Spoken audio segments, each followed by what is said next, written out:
Bonjour la famille, bienvenue sur Wisdom Corporation Technology. Ici on parle d'informatique, de technologie et de business. Si ce genre d'activité t'intéresse, n'hésite pas à t'abonner afin de devenir l'un des nôtres et d'être notifié de toutes les prochaines vidéos qui apparaîtront sur cette chaîne. Aujourd'hui, nous continuons sur notre troisième vidéo dans laquelle nous allons apprendre deux choses principalement. Les liens et les tableaux en HTML. Un lien, c'est ce qui va nous permettre, comme son nom l'indique, de créer du lien entre notre page et une autre page. Ce lien peut être soit interne ou externe. Exemple, lorsque je vais lier ma page HTML à un document CSS qui se trouve dans le même dossier ici, je vais créer un lien interne. Mais imaginons par exemple que je veux donner une référence. Dans l'article que j'ai écrit, j'ai un site web par exemple externe comme Wikipédia, comme YouTube, sur lequel il y a une référence que j'aimerais que mes utilisateurs aillent voir. Dans ce cas, je mettrai un lien externe. Dans cette vidéo, nous allons plus nous attarder sur le lien externe. Nous allons apprendre comment créer un lien externe. Et dans la prochaine vidéo où nous allons lier notre document au CSS, nous allons voir le lien interne. Puis en deuxième position, nous allons passer au tableau. Nous allons voir qu'est-ce que c'est qu'un tableau, comment créer un tableau en HTML. Alors, comme je le disais, voici l'article que nous avions écrit la dernière fois. Nous avions un titre et un paragraphe dans lequel nous avions écrit tout ce que nous voulons écrire. Maintenant, après, nous avions fait des listes aussi pour montrer les différents éléments, ce qui nous a permis d'utiliser les balises créatrices de listes. Donc, nous allons aller dans notre document Visual Studio Code et on va créer un lien externe. Ce lien externe va nous permettre de faire quoi? Il va nous permettre d'aller par exemple sur ma chaîne YouTube. Donc, pour faire cela, nous avons besoin d'une balise A. La balise A, c'est la balise qui nous permet de créer un lien externe. Et ce lien externe, nous allons le mettre juste après le paragraphe ou bien juste après les listes. Donc, on va repérer, ça c'est la balise des listes, ça c'est la deuxième balise des listes. Donc, en bas, nous allons créer un lien qui va s'appeler, par exemple, ma chaîne YouTube. Donc, la balise qui nous permet de le faire, je l'ai déjà dit, c'est la balise A. Donc, je crée une balise A et vous voyez qu'un attribut se génère directement. L'attribut s'appelle href. Href signifie Hypertext Reference. Comme on l'avait déjà défini dans la première vidéo, les historiques, on avait dit que le HTML signifie Hypertext Markup Language. Ici maintenant, l'attribut nous demande de spécifier le lien auquel notre document va se référer. Et le lien auquel notre document va se référer, c'est l'adresse URL. Donc si on veut par exemple afficher ma page YouTube, nous allons aller copier le lien de ma page YouTube et nous allons le donner en valeur de l'attribut href. Allons sur le navigateur, je vais activer la connexion et vous allez voir. Donc je suis maintenant sur YouTube. Pour trouver maintenant le lien de ma chaîne YouTube, je vais cliquer sur mon profil ici et je vais aller sur votre chaîne. Donc je clique sur votre chaîne. Voilà, c'est ma chaîne YouTube. Donc je copie toute cette adresse là, je vais la copier, CTRL-C, et je viens dans mon code, puis je vais la coller entre les guillemets en valeur de l'attribut href. Voilà, c'est le lien qui est collé là-bas. Maintenant, entre les deux balises A, c'est-à-dire entre la balise ouvrante et la balise fermante, nous allons mettre ce sur quoi le client va cliquer ou bien ce sur quoi l'utilisateur va cliquer pour pouvoir se retrouver sur la chaîne YouTube. Donc, exemple, je peux écrire ma chaîne YouTube. Ma chaîne YouTube. Donc j'enregistre et lorsque je vais aller actualiser sur mon document maintenant, j'actualise, vous pouvez voir que le bouton a apparu ici. C'est ce qu'on appelle un lien externe. Et lorsque je vais cliquer sur ce lien, je vais me retrouver sur ma chaîne YouTube. Donc, cela permettra à mes clients de se retrouver sur la chaîne YouTube. Vous pouvez remarquer que lorsque j'ai cliqué sur ce lien, on n'a pas eu un nouvel onglet, mais c'est mon document qui s'est transformé en ma page YouTube. On peut toutefois ajouter un attribut qui va nous permettre de créer un nouvel onglet, ce qui va éviter de quitter sur notre site web. Donc pour créer un nouvel onglet, lorsqu'on va cliquer sur le lien, nous allons ajouter un attribut à la liste des attributs du lien qui va nous permettre de créer un nouvel onglet au lieu de transformer notre page web en notre page YouTube. Donc cet attribut va s'appeler Target. L'attribut Target va prendre pour valeur blank. Lorsqu'on met blank, cela veut dire qu'on veut créer un nouvel onglet. Il y a aussi d'autres valeurs qu'on va voir plus tard. Mais l'important ici, c'est blank qui va nous permettre de créer un nouvel onglet. Maintenant, j'actualise le document. Et lorsque je vais cliquer maintenant sur le lien, vous voyez que j'ai un nouvel onglet qui apparaît.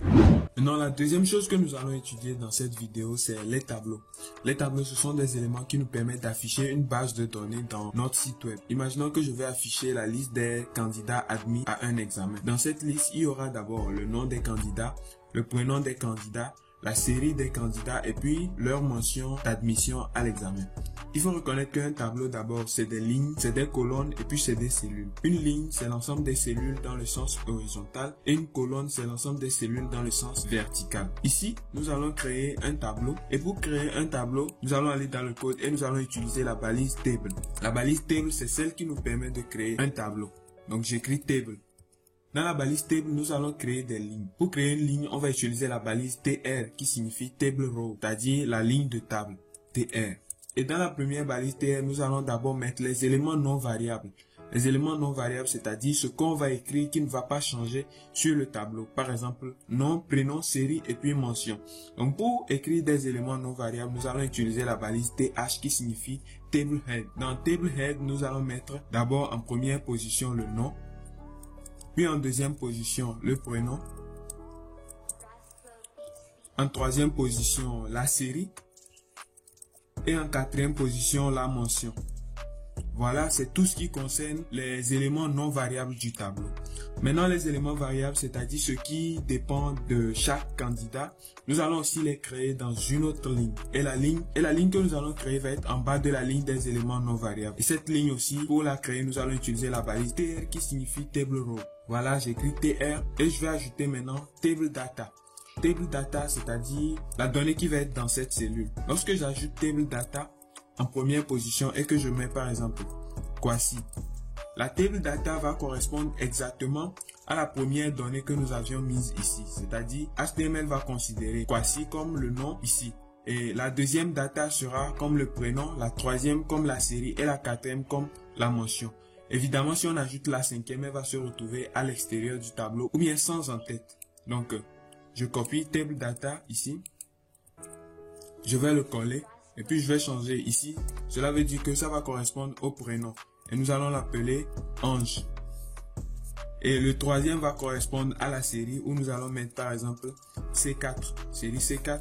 Et la quatrième donnée sera la mention. Nous allons mettre la mention très bien. Kwasi est un élève idéal. Maintenant, nous allons actualiser pour voir ce que le HTML nous présente. J'actualise et vous pouvez voir que ici nous avons nom Kwasi, prénom Ange, série C4 et puis mention très bien.